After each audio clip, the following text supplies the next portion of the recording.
Bienvenue na biso na diaspora. Biso na diaspora ezali podcast esalami na ndeko na bino Jean Dinsil kouta Canada. Nauti jusqu'au 6 mois salon na ngai samedi kokombola ndaku, renouta mpe komukoya, kotala ba fleur et pendant que nazango travailler likanisi moko eyelinga na nekato tokanisaka na vie, ko améliorer vie, nde na ngina partager moi likabo oyo na bino banso bolandaka ngai na biso na diaspora. Biso na diaspora na lingi vraiment ko contribuer na changement de mentalité pour na biso ba congolais ya diaspora parce que ce qui mentalité na biso échanger to yebi ko mona makambo avec beaucoup de sagesse to ko bongisa d'abord vie na biso individuellement to ko bongisa vie ya basi na biso mibali na biso ba na biso tranquillement et ko kota na ba famille na biso élargie peut un jour et atteindre le pays parce que le pays est dirigé par les fils du pays hein, les fils et filles du pays. Des pères et des mères, des pères et des mères. Mais vous savez, les pères et des mères, ezali penda likambu, il y a des pères et des mères, maman likambu, ezali mutu. À cause des pères et des mères, mais ceux qui mutu, ezali un piodi, a osali lo morote. Léo na ngina loba likambu ya koyeba, ko sale la mbongo za kozwa, avec plus d'intelligence, pour que même si tu gagnes peu, oko sala makambu ya minene. Les gens qui touché et loko moko obiso ba congolais particulièrement ba kino to kangamela yango to pesa yango valeur so que tu wesaka il est na bourse ndeto to ezo mata valeur ndenge osakana te ko lata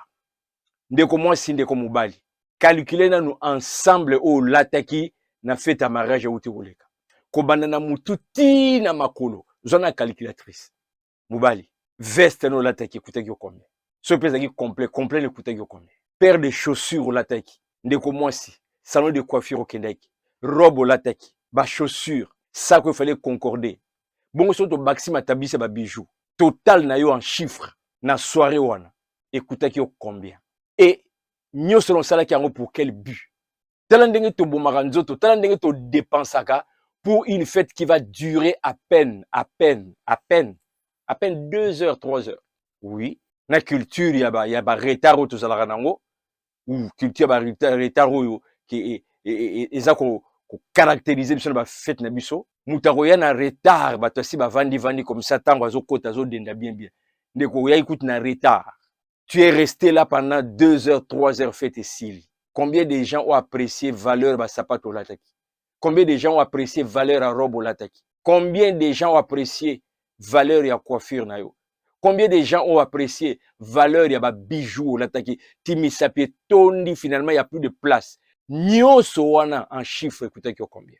et ce que vous en a bana to réfléchir mbongo ou tu ko dépenser na pour un plaisir de 2 heures du temps okoki ko investir dans côté ailleurs pour na bola mwa bana na lingi vraiment na interpeller biso tous na bana ndeko ce que vous en a bana ezala moko to mibale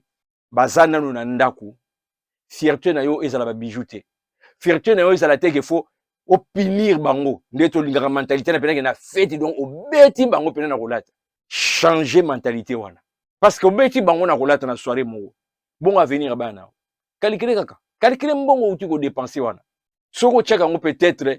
l'investissement moko boy au bout de 5 ans au bout de 10 ans au bout de 20 ans bano bako zelo ote siko ensemble obeta ki jour wana prenons que mto beti bango na salango donc moko te telema lokola yo et après temps bobimi na fête et ça nini échanger ni concrètement osomona nde onanga et ça ba futilité oyo to kolina ngo mingi na communauté na biso ça ba futilité et ça biloko bien été et tout ça l'attention to légué on na bana biso te malheureusement ba musu ba si ba légué ngo déjà na bana bango que ça na bana musu ko mona munika copie conforme ba parents na kati ya buzoba ya ba parents mona pe alatika ka yango et azoko continuer c'est triste de voir mona il y a 10 ans moboti akangi ba photo akangi ba vidéo a publier yango na réseaux sociaux ba mona ndenge mona beti 2 fois te wana ezali célébration buzoba est-ce que to kendaka openda ba mboko to vandi poto oso kenda fête ou bien okenda ba concert oyoki mindele penda donc concurrence ya nana ko saper fort jour bango ba kolo bilamba mais biso mutu etamboli kaka concert on efuna zala parlant des concerts concert ngo bandi bozonga malem j'espère que toutes ces années concert les alagité et teyo mutozali ko boaka mbongo inutilement et teyo et si vous allez reprendre concert ngo kaka na ba bêtise wana ya l'autre fois, mais n'espérez pas que Congo va changer, hein? N'espérez pas. Parce que et pas minde to monaka ba situation yaka échanger la bango makam. Situation munene bouleverser mukili. Pandémie to vivaki. Nazo mona déjà autour de moi comment minde ba changer makam. Na domaine ya emploi, siko batakumo sa na ndako. Ba entreprise à jambe se bini. Ba te belé na ba domaine belé. Ba changer ba carrière, ba améliorer ba condition de vie na bango. Ba mususu 2 ans na to vana ndako pesa ba boule. Azalaki employé tangu confirmé sili a commis lettre na démission parce que ce qu'on a créé entreprise na ba te belé vie na bango s'améliorer parce que situation ne permettait bon ba réfléchir ndeko tant ba suspendaki ba musique est-ce que professeur qui na temps wana pour apprendre quelque chose est-ce que au changer sikoyo façon ko utiliser mbongo na par rapport ya kolata par rapport ya ba musicien ba yemba est-ce que changer ou bien ndenge zongi bo sepeli pina siko ba boire ko lisusu et tu vas encore soper de l'argent na buzoba wana au détriment ya bana yo soko za na bana luka vie na yo fierté na yo ezala le bien-être de tes enfants ndeko kokende te ko luka o impressionner bato libanda au détriment ya vie ya bana yo au détriment ya bien-être ya bana yo sala ba sacrifice oui tika bato ba seka yo parce que bana wana eza reflet na yo tika bana na ba condition bien la lisa bana ba condition bien latisa bana ba condition bien lesa bana ba condition bien kaka na ndambo ozoko gagner wana kaka na ndambo ozo gagner oza na besoin kutu te okoma millionnaire ndambo kaka ozo gagner wana stratégie et moneli makambo et ko changer pe ozo vivre comme quelqu'un qui fait énormément de l'argent tu vas voir quelqu'un à côté de toi qui fait plus d'argent que toi azoko ko kutu te tout est question mutu ndeko nanga tozwi grâce à vana ba mikolo mikilo ya poto toi apprendre comment bato bazo sala vie na mbogo toi apprendre vraiment nengaki juste kokabola ke banda kotala à venir avec souci il y a bien-être na yo na bana na yo parce que komona ke avec peu que tu gagnes oko s'organiser sali makaminen bima na culture ya ko impressionner bato libanda surtout na o etali kolata calculer mo ba musu ba kolobela avec fierté verso donc déjà 3000 euros azobe yango avec fierté mais ça buzoba aujourd'hui 3000 euros là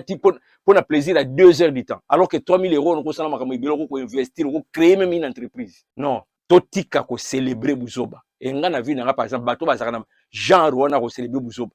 na legaka on dirait tu n'existes pas parce que na ngiti o contaminé nga et j'éduque mes enfants dans nzela wana ba bima na biloko wana ba yeba avec le peu avec vision